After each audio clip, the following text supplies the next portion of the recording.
অথচ ব্যবসার মধ্যে কত বরকত। আল্লাহর নবী বলেন, সততার সাথে যারা ব্যবসা করবে আমি ওয়াদা দিলাম আমার সাথে তারা জান্নাতে থাকবে। মুত্তাকিনদের গুণ হলো 6টা। এক নাম্বার গুণ, ইউমিনুনা বিল গায়ব। গায়বের মালিক একমাত্র আমার আল্লাহ, এটা অন্তরে বিশ্বাস করতে হবে পরিপূর্ণভাবে। গায়বের মালিক কে?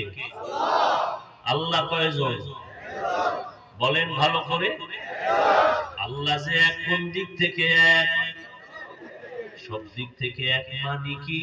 আল্লাহর মতো আরো আল্লাহ আছে? আল্লাহর গুণের মতো কারো গুণ আছে? আল্লাহর ক্ষমতার মতো কারো ক্ষমতা আছে?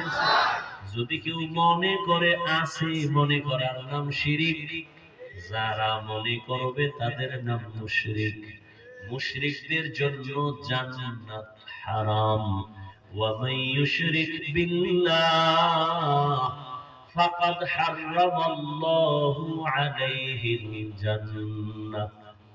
গায়বের মালিক আমার একমাত্র আল্লাহ। এই গুণে আরো কারো গুণান্বিত আছে? রহমতের নবীর সামনে আবু জাহাল হাতের মধ্যে পাথর নিয়ে কয়, ভাতিজা বলো আমার হাতের মুষ্টিতে কি আছে?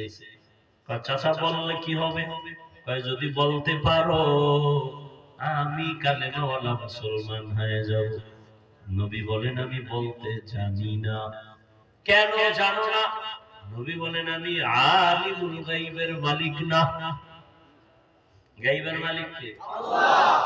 যদি কয় আমগো বিশ্বাস গায়েব জানে, তাহলে আল্লাহর গুণের সাথে তুলনা হয়ে গেল না? এই তুলনা করার নাম শিরিক। মোনাজাতটা দিয়েই দিও। হ্যাঁ, গায়বের মালিক আমার আল্লাহ, আর কেউ না। নবী, আল্লাহ নবীকে বলে দেন, কুল লা ইয়ালামু মান ফিস সামাওয়াতি ওয়াল আরদিল গায়বা ইল্লাল্লাহ। হে নবী আপনি জানায়া দেন, আসমানের বাসিন্দারা কেউ গায়ব জানে না, জমিনের বাসিন্দারা কেউ গায়ব জানে না। একমাত্র গায়বের মালিক হলেন আমার আল্লাহ। এই বিশ্বাস যার আছে সে মুত্তাকিনের প্রথম সিঁড়িতে আছে। আল্লাহ যে এককভাবে গায়বের মালিক, এই বিশ্বাস আছে তো? এটার মধ্যে কোনো রং আছে আলাদা? তাহলে মুত্তাকি হওয়ার এক নাম্বার গুণ। দ্বিতীয় গুণ হলো ওয়া ইউকিমুনাস সালাহ। মুত্তাকি যারা, তারা নামাজ কায়েম করবে। কি করবে? নামাজ কায়েম করা এক জিনিস, নামাজ পড়া ভিন্ন জিনিস। আল্লাহ নামাজ কায়েম করতে বলেছেন, নামাজ পড়ার কথা বলেননি। এবার বুঝেন নামাজ কায়েম কি জিনিস। কায়েমের এক অর্থ জামাতের সাথে নামাজ আদায় করো। ওয়ারকাউ মা'আর রাকিঈন, রুকুকারীদের সাথে রুকু দাও, মানে জামাতের সাথে নামাজ আদায় করো। এটা হলো নামাজ কায়েম। আল্লাহ নামাজ কায়েমের অর্ডার দিয়েছেন, পড়ার কথা বলেন নাই। অর্থ একটা বলছি কায়েম। এটা শুনে বাড়ি গেলে বিশাল এক গ্যাঞ্জাম শুরু হয়ে যায়। হাফিজ ভাই বলছে নামাজ নাকি আল্লাহ কায়েম করতে বলছে, আর কায়েমের অর্থ জামাতে পড়া।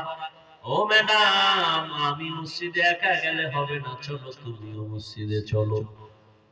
নামাজ কায়েম করা লাগবে। এজন্য আরো কিছু কথা শুনে যান। কায়েমের 3টা অর্থ আছে। দ্বিতীয় অর্থ হলো ঠিক টাইম অনুযায়ী নামাজ আদায় করা। টাইম অনুযায়ী নামাজ, যোহরের নামাজ যেন আসরের টাইমে ঢুকে না যায়, আসরের নামাজ যেন মাগরিবের টাইমের মধ্যে ঢুকে না যায়। ওয়াক্ত আলাদা আলাদা আছে। ফজরের নামাজটা যেন সূর্য ওঠার পরে না যায়। টাইমের মধ্যে নামাজ পড়াও, নামাজ কায়েম করা। কায়েমের আর একটা অর্থ হলো খুশু খুজুর সাথে নামাজ আদায় করো। খুশু মানে আল্লাহর ভয়, খুজু মানে বিনয়ী। আল্লাহর কাছে একেবারে নরম দুর্বল হয়ে নামাজে দাঁড়াও। একজন মামলার আসামি যখন বিচারকের সামনে দাঁড়ায়, তার শরীরে কোনো শক্তি থাকে না, শরীরটা কাঁপতে থাকে। বিচারক না জানে আমার রায়টা কোন দিকে দেয়, ভয়। ঠিক আল্লাহ তো সব থেকে সব বিচারপতির বিচার আল্লাহর হাতে, আল্লাহ সব থেকে বড়। আল্লাহর সামনে যখন আমি নামাজে দাঁড়াইছি, আল্লাহু আকবার মানে আল্লাহ সবার বড়।